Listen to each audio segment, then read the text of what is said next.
Hi, lovely people. It's been a while. Sorry that it's been so long.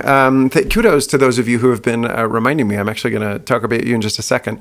The first thing that you should notice is that I have abandoned all pretense of not being pretentious and have embraced peak pretension and have decided to go all in with bow ties. And I'm really actually happy about this for at least the following reasons.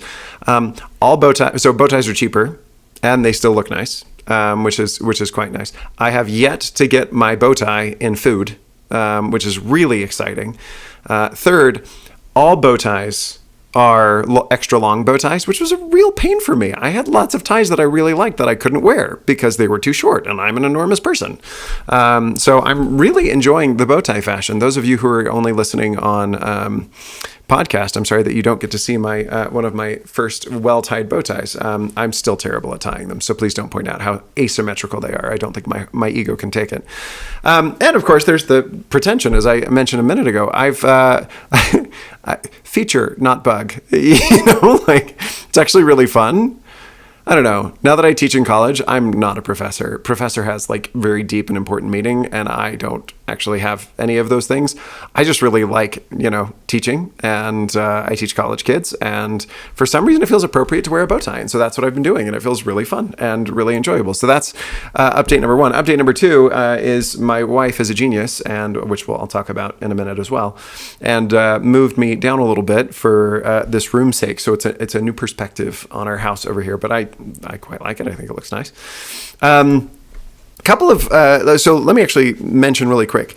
About every week, a friend of mine will just reach out and say, "Hey, I miss your podcast," or "Hey, I really appreciate your thoughts," and I don't know what's keeping you. The answer is kids and a doctoral program and a job and a lot of other stuff. But it actually means a lot to me when people reach out and say, "Hey, we want to hear more from you." I don't know why people want to. I was actually listening to this really cool interview with Abraham Maslow talking about self-actualization and creativity and stuff. And it occurred to me how lucky I am. I have people, I yell into the void, and for some reason people listen. And that's just a really cool feeling. So I'm trying my best to focus on the most important things. So family and work and my doctoral program and everything else. I am really having a fun time. And yet it's just been busy enough that I haven't had the chance ever. If I can be honest, I just don't have the opportunity to go to do lots of podcasting because I'm being with kids or other stuff. So I will try and do it a little bit more often because it's actually really, really fun. But no promises. And if I don't, understand that I still love and actually am really heartened when people reach out and say "Hey, we miss you. We would love to hear more from you." So thank you for all of those who have said that. To be clear, I have 3 listeners, and 2 of them have said that. So I appreciate all 3 of you. So I've started doing something.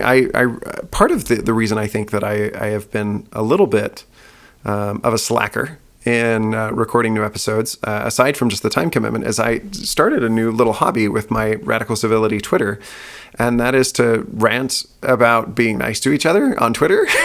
I don't really make any difference ever, but it makes me feel really good to, I feel like there's that Simpsons, let me see if I can find it real quick. There's that Simpsons man yells at cloud. Yep, there it is. I feel like I am 100% that guy. Me just yelling at Twitter, being be nice to people. And that's kind of my go-to.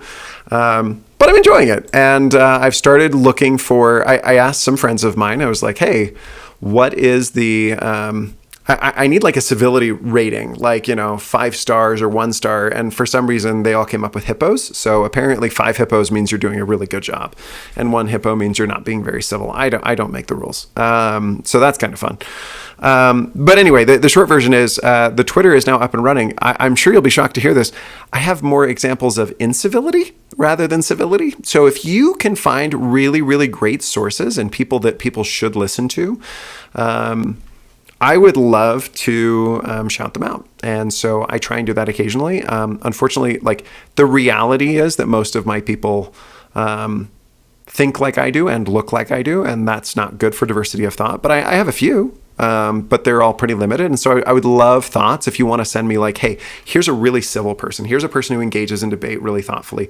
Or even they're not really good at debating, but like they're earnest, right? They engage in good faith and they are thoughtful about their own views. Anything like that would be awesome. So send them my way. And if you find really bad examples, it's really good fodder for me to tackle of like, hey, here's an example of what not to do. My wife and I were actually talking about a great meme that we saw the other day. It was on the topic of economics, and it was I won't make you nauseated, but she's realized that if she talks to me in economics, it's very flirtatious, and it actually it's pretty adorable. We talked about, I'm trying to remember what the meme said. It was something along the lines of how to help the poorest in society, and why can't we have enough money? Why can't we just give everyone what they need? And she just kind of walked through it and poked holes in it and thought about it thoughtfully. I think now is a good time to start to keep doing that. So if you see a meme or if you see an article or something that's lacking context or isn't thoughtful enough or is very one-sided or anything like that, send that my way too. And that's good fodder for these episodes, but it's also really fun, especially if it's like, hey, this was actually pretty good. I was making a good point, but here's some nuance that can make it that much better. Because what I don't want to do is dunk on people. What I don't want to do is slam dunk on whatever the rage post of the day is. I would rather take something that is intended to be in good faith and take it to the next level. So Radical Civility is now like on Twitter, and my goal is to tweet 2 or 3 things a day, and I rarely am able to get even that far, so it's not very exciting. But if you do Twitter, then that would be fun. And I also need a more diverse view of all the people that are being uncivil to each other. So if you have any of those, you can tag me in them, and we can go from there. I did want to do a quick shout out. So I don't know if people have heard of this, but Adam Kinzinger is a Republican in Congress, and he is launched a video basically calling for a restart of the Republican Party. Oh, I guess you heard that. Let me see. I just want to make sure that you are hearing my, I think you are, but let me just make sure. I really hope you are. See, now I can't remember.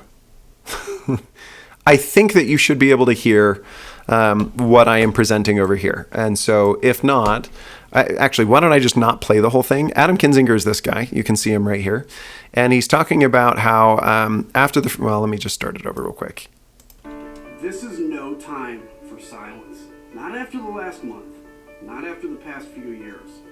Someone needs to tell the truth. All right, I'm going to cut him off because I don't want to leave it for, a 6-minute video if you can't hear, because I can't remember now whether I've got all my settings set up so that you can hear him or not. Adam Kinzinger is in Congress, and I wanted to shout him out for the following reason. He's taking a stand against his tribe. Now, that does not by itself mean that he is authentic. It does not mean that he is taking the right stand, right? What it does mean is that he's taking a risk.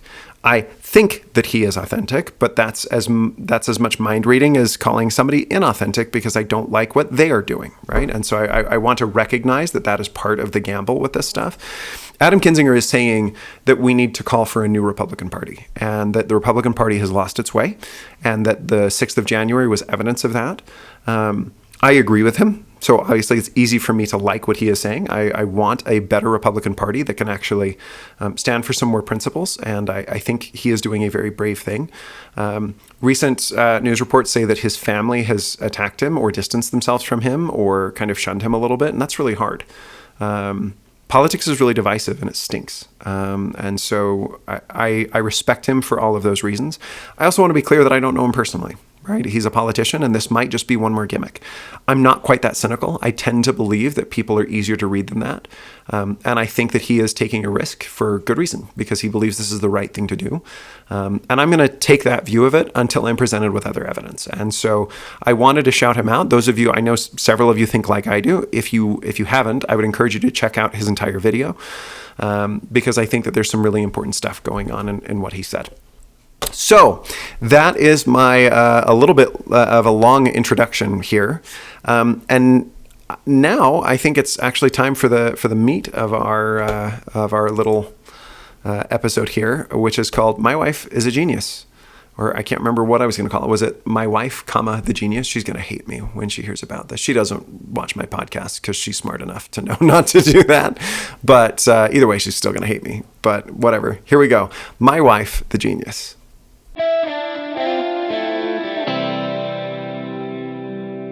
So about a decade ago, I grew up in Utah. I lived there most of my life, and Utah is very, very dry. And so I moved away from Utah, and I was in Houston, Texas. I started getting these weird little patches around my ankles, just skin discoloration, very light. Every once in a while, they get a little itchy. And I was worried that I had leprosy or something. So I called somebody, and they were like, yeah, it just sounds like, fungus. You just need to put some cream on it. And I was like, fungus? Am I dying? This is kind of gross. I'm sorry. I should have warned you that I'm going to talk to you about my foot fungus. I'm not trying to overshare, but there is actually a lesson in this.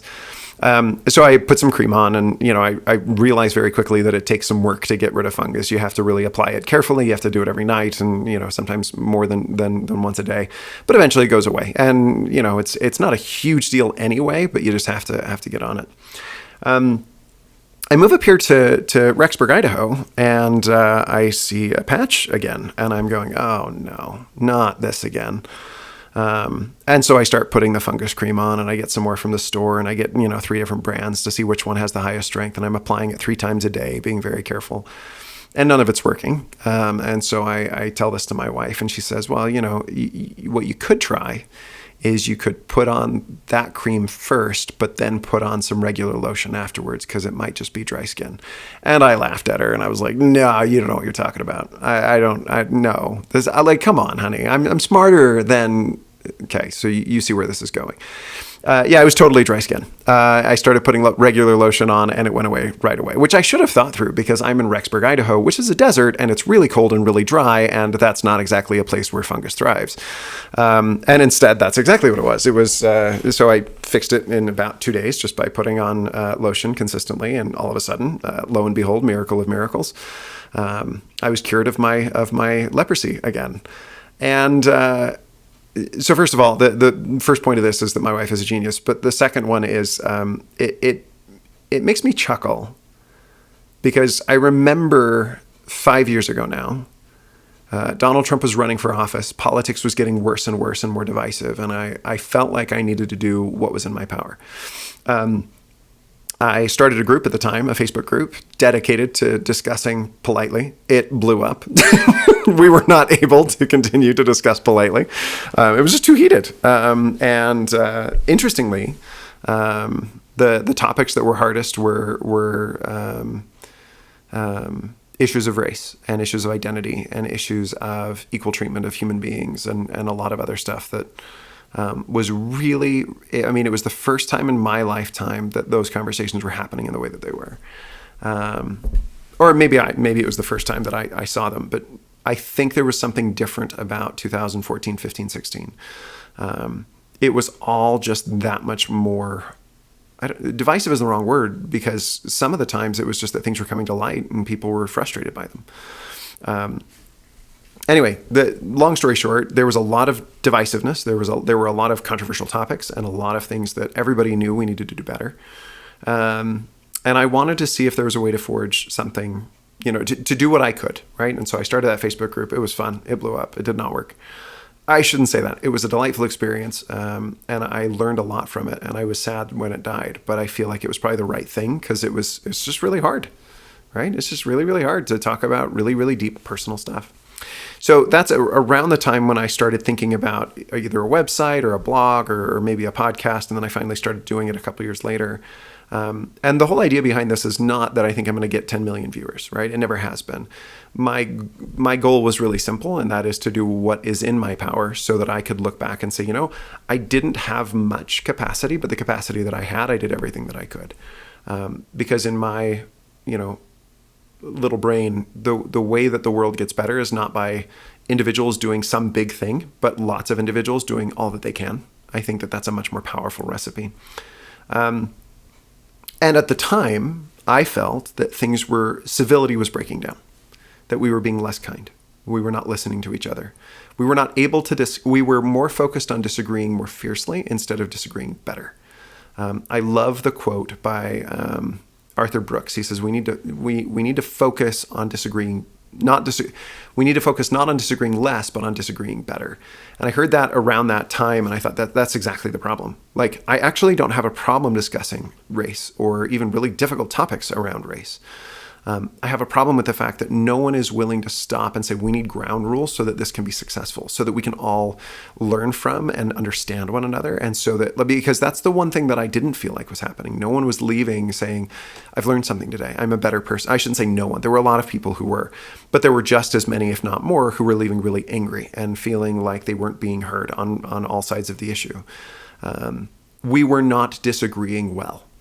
And so my episode today is jokingly called that my wife the genius, because I feel like I hear a lot of my friends talk about like societal reform and, ending the electoral college and all these really complicated advanced, fungus creams, to put it that way. When in fact, I think it's probably as simple as just basic old civility. Civility is not disagreeing. Civility is how to disagree and how to do it well. It's how to disagree in a way that is meaningful, that hears all sides, that is thoughtful, and still maintains, and by the way, this is really important, basic dignity and respect for people. Like, it doesn't mean that you argue less directly, right? It means you argue better. And I think that's something that's really been lost. And so today what I wanted to do is just kind of outline three things. This episode is basically just a long I told you so. Like, hey, everybody, just wanted you to know 5 years ago, I saw this coming, and now I'm right. So let me confirm my priors to you out loud. I'm sure there's no motivated reasoning in here at all. But I do think that you'll see that I have a point. I hope you will. I don't think that it's all just made up. And so I want to start with three kind of tenets of what I would call basic civility. Again, differentiating between basic civility and radical civility. Like, this is just the basic stuff. This isn't hard. This isn't even radical stuff. This is just being nice to people, listening more than you speak. And I'm not perfectly good at any of it either, right? But it sure seems like I'm at least good at yelling at Twitter when they do it badly, right? And so I'm trying to do everything I can do. So 3 points here. Number one, I think civility is fundamentally tied to personal responsibility. With the Senate hearing in the news, just in case people are listening to this later, Donald Trump was acquitted just a couple of days ago in his second impeachment. And some people that I really respect and who carry a lot of weight with me made a really profound argument. And to be clear, I this is not news, but I really despise the former president. I think Donald Trump is a bad person. He was a bad president, and I am willing to admit my bias against him. That's entirely fair. I don't think that means I can't be objective sometimes, but I will be the first one to admit that. And so I wanted to see him convicted by the Senate. I still feel that way. I have not changed my mind. But they did give me a really interesting argument that I feel like deserves a little bit of attention, and that is, this is the wrong jurisdiction. The Senate is inherently a political process. Convicting somebody after they've left office is just really strange and not a good can of worms to open. There were a number of arguments along those lines that actually did stick in my brain. And what I settled on was this. I can buy the argument that that this is the wrong forum, that this is the wrong jurisdiction, that this is not the right place for him to be held accountable. What I can't buy is that there is no place for him to be held accountable. So when I was an assistant principal, I found that there were teachers who felt like I was unfair in my evaluations. I tried very hard to be fair. Sometimes I way overthought things and should have just been a lot simpler about things. And I realized that there was a really easy test to figure out whether they were actually arguing in good faith or if they just wanted good points, right? If they just wanted a good score or not. And that was by asking them which of the parts, there were 5 different things that we would do, roughly 5 or 6, that contributed to their overall score. So one was observations, one was a rating of how much they contributed to the school, one was test scores, depending on what grade level they were in. And, there were 4 or 5 different things. And one of the things that I realized very quickly is some people just thought everything was unfair. And so I would say, is there a part of the evaluation system that you like? And if they said, no, it's all junk, none of it's fair, I'm just, it's all out to get me. If they took the view that accountability itself was bad, there's rarely anything I could do to help them, right? If, on the other hand, they said, I just feel like your evaluation, this one evaluation was unfair because, then typically I could find a way to work with them and to figure out, okay, how can we both make this fair and also keep you accountable? How can we balance those two needs? Because I think both of those are important. And a lot of times I think we did. And I was really happy with that outcome. Not every time. I don't think everybody always left happy with my evaluations, but I tried really, really hard to be fair-minded. I think that the same is true generally of our politicians right now. And actually, let me give an example. This used to be a very Republican value. This is in the Post-Register, which is now my newspaper. This is called "This Is Not Personal Responsibility." Okay, and it's a picture of a school event in which, let's see, I'll actually just read it. "This is personal responsibility, ? Take a close look at this picture." And then we scoot down and it says, "This is how seriously Eastern Idahoans are taking a once-in-a-century pandemic. More than 433,000 Americans had died of COVID-19 as of Friday morning. 5 states, including 2 that border Idaho, Montana, and Washington, reached 7-day death records on Wednesday, according to the New York Times. The risk for contracting the virus in Bonneville County, which had already seen 134 coronavirus deaths at time this photo was taken Thursday night, is very high. Take a close look at this picture. There are 231 people in this photo. 19 of them are wearing masks correctly. That's 8.2%. Now, masks have become an incredibly politicized, overcharged. This is the picture, by the way, for those of you who are wondering. Let's see if it gets bigger. There we go. This is an incredibly politicized topic, and I want to recognize that for a minute. And so I also want to be clear. I do not believe in judging other people for not wearing masks. I think that is just as unhealthy. I think we need to be really careful with that too. Just as unhealthy is probably not the words that I want to use, but we need to be careful and we need to think through this stuff carefully. At the same time, I don't think the point of that article, and I don't think the point that I took from the article, is that masks are good or bad. I believe they're good. I think the science supports that. I don't feel any problem saying as much. What I will say is that it used to be a Republican virtue that we held ourselves to the high bar. That we didn't want government programs because it's not government's place to judge us. It's our place to judge us, right? That we would listen to the better angels of our nature so that we had less government, right?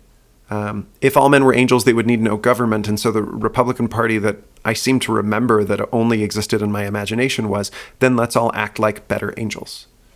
And that will fix some of these problems. So number one, I think civility is lacking because we've fallen down in that way. I was talking to a friend of mine, and he said, "Do you think it's because people have fallen away from religion?" I said, "No, I think it's. I know too many brilliant, kind, and deeply moral people who have left religion or switch religion or come to a different mind or a different worldview. I mean, however they would want to say it. I think that's a very simplistic reading. Rather, I think that the general turn away from religion is itself an indication that there's something deeper going on, which is that people just don't like doing the right thing, right? And that religion is a place that people turn away from because, oh, well, that's where all those judgy people are that tell me what to do all the time, right?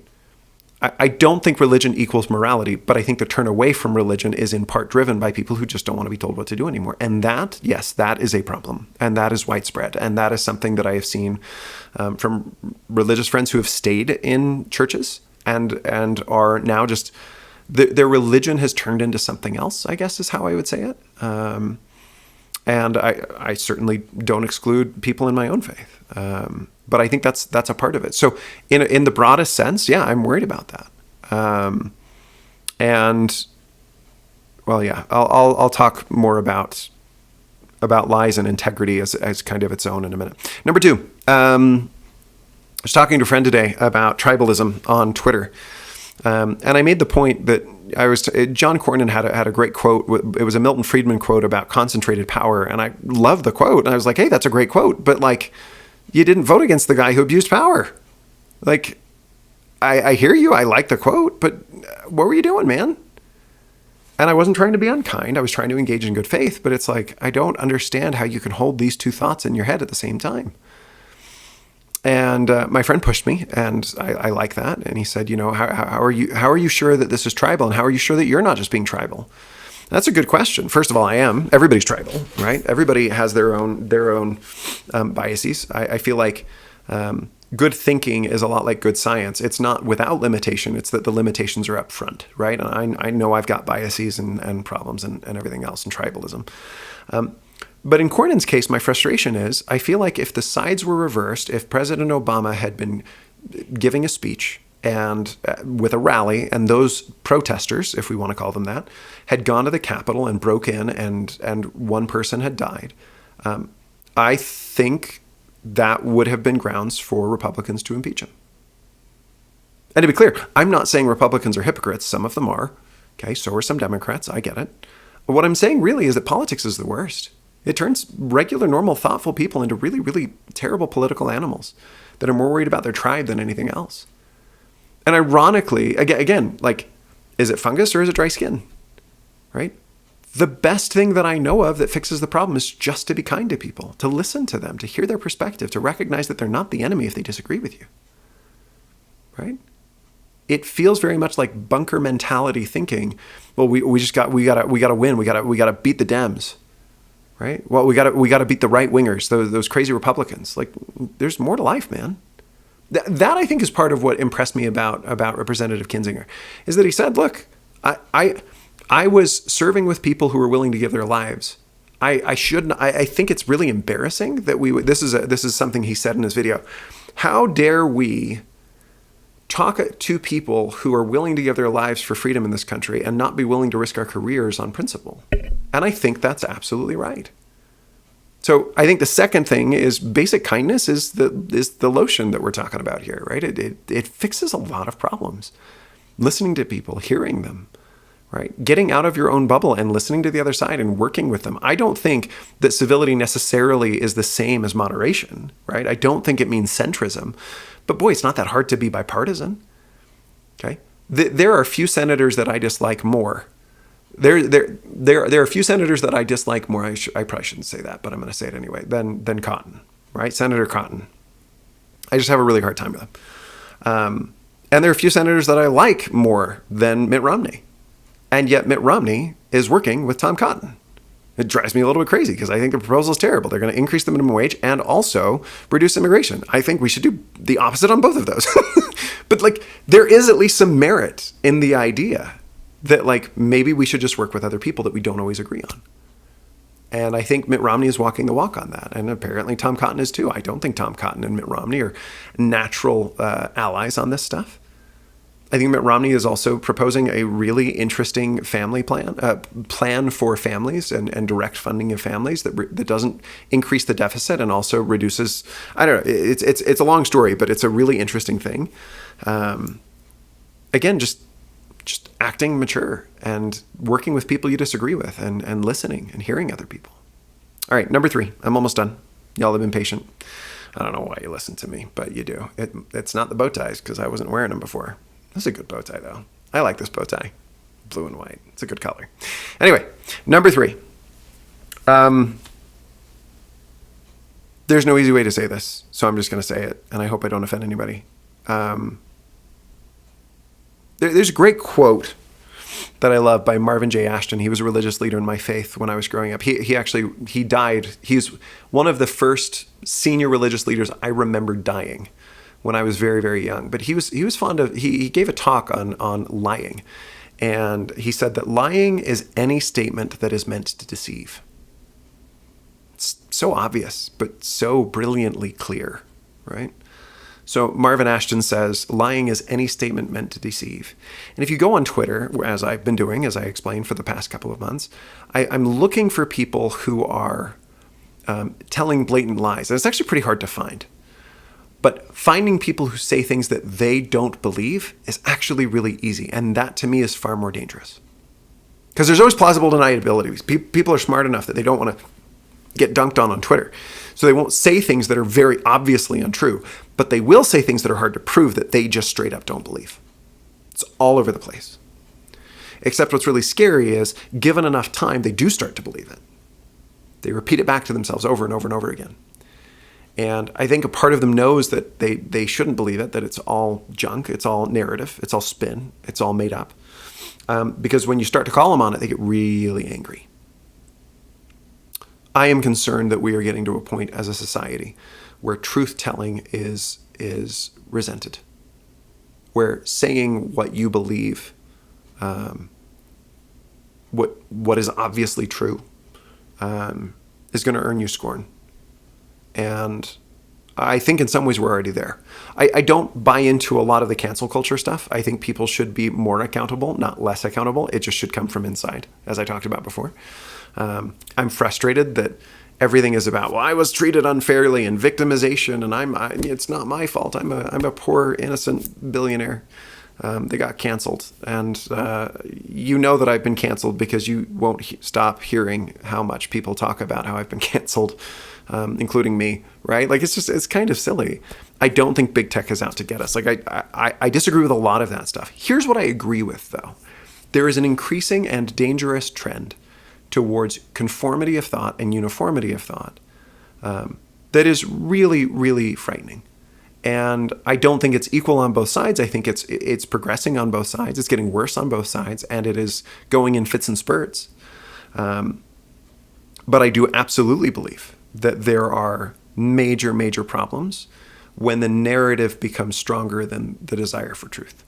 And that's messy. People are going to say dumb stuff, right? And I'm not saying that people shouldn't be fired for saying offensive things. I'm actually kind of on the other side of the spectrum. I think we need to do a lot more of that. I think we're working out the kinks of a system where people realize, I can't say crazy stuff now. And that's good. And we need to figure that out. And there's going to be people who are too harsh, and there are going to be people who are too lenient, and we'll get there, right? It's going to take some calibration. It's going to take time. It's probably going to take a decade or two. But I think in 30 years, we're going to look back and go, okay, I think now we know what the norms are about social media usage and what that implies for somebody. What I don't think we're going to be able to figure out, because I don't think there's an answer to this except just be a better person, is the question of what do we do with people who say things that they do not believe to be true? Right? And when you look at anyone on talk radio, and when you look at, and by the way, on both sides of the aisle, there is a certain amount of this, right? This is why the personal integrity leads right into this issue of lying, because the two are so fundamentally connected. If you hold yourself to the highest possible bar, and you make a terrible debater, right? There's a great talk called Instruments of the Lord's Peace by Elder Robert Wood of the 70, again, a religious leader from my faith.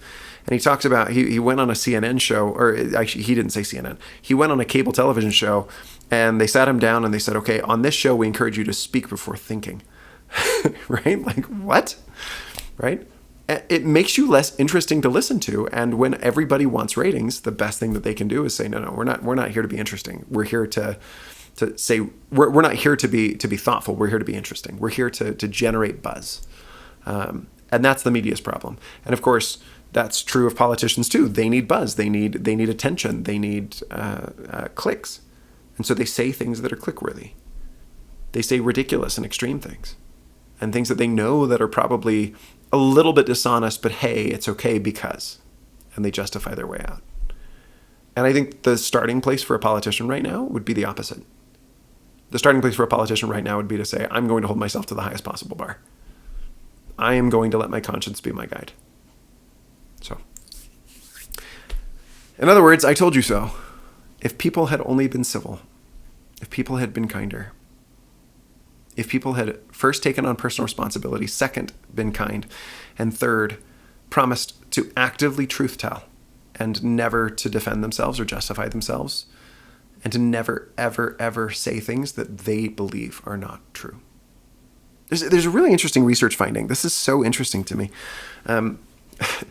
They take a group of kids into a room, and I think it was Pokemon cards. I could be wrong, but I think it was Pokemon cards in the experiment.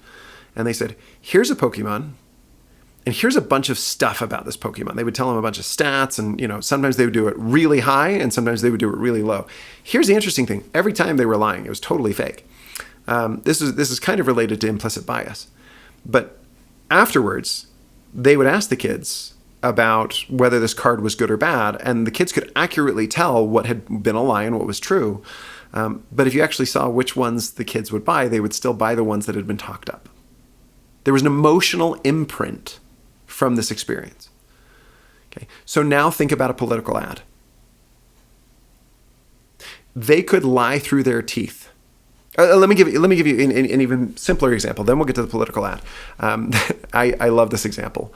I just read a paper on this. That's why all these examples are coming to my mind. If you put out in front of people orange juice, and then in another container, definitely not poison, people don't drink the definitely not poison. They drink the orange juice, even though it says definitely not poison. Right? There's just some weird association going on. Right? The psychology of that is really interesting. Okay, people don't like drinking something that says definitely not poison on it, even though we see the word poison. And so, what do you do if you're a skilled crafter of political ads? The answer is very simple. You say as many negative things about your opponent as you can. And if you can't say something negative, then you say, well, they're definitely not a tax evader, but they're also definitely, you just throw out as many words. It's all about psychological connections. It's all about associations that you can tie in your head with the other person. As soon as you cross the line against your conscience, that's when I have something to hold against you. That's it. I don't have any problem with somebody actually believing that Donald Trump was justified and he did nothing wrong. If you actually believe that, okay, we can have a conversation. What I have a hard time with is when I feel like people are making arguments that they don't actually believe. And I think it happens a lot, right? I don't think it's just a matter of bias. I don't think, in particular, I think there are a lot of media figures and now social media figures who have figured out the power of these associations. And I think it's incredibly, incredibly dangerous. Fortunately, the antidote is simple. Be kind, hold yourself to a high bar, and actively truth tell, even if it makes you unpopular. So thank you for listening to me rant. I am going to end this now. I actually have another set of thoughts that I want to talk about. I'm realizing now just how boring today was. It was just me ranting about politics, but that's kind of what I do all the time. So I'm going to just run with it, and we'll see if you all seem to dig it. Next time I want to talk about class warfare, and in particular snobbery, because there's this very interesting thing about red tribe, blue tribe, that red tribe seems to be, in the American consciousness, lower income, poorer, less well-educated, guns and Bibles, and that stereotype. And I want to challenge that stereotype. That's part of what I want to get into. Republicans and Democrats always claim that they are the party of the working people. And I'm curious. I think that there are some things we can learn from that investigation. So I will try and do that for next time. But in the meantime, thanks for joining me. And thank you for letting me say my thoughts. Reach out, like I said, if you have thoughts or ideas or anything that you would want me to cover. And with that, Radical Civility is written, produced, and edited by Ben Piccini. And the opinions expressed on Radical Civility do not represent the opinions of my employer, my family, my pets, my spouse, my kids, or myself in the future when I'm older and wiser. Thank you, everybody. Good night.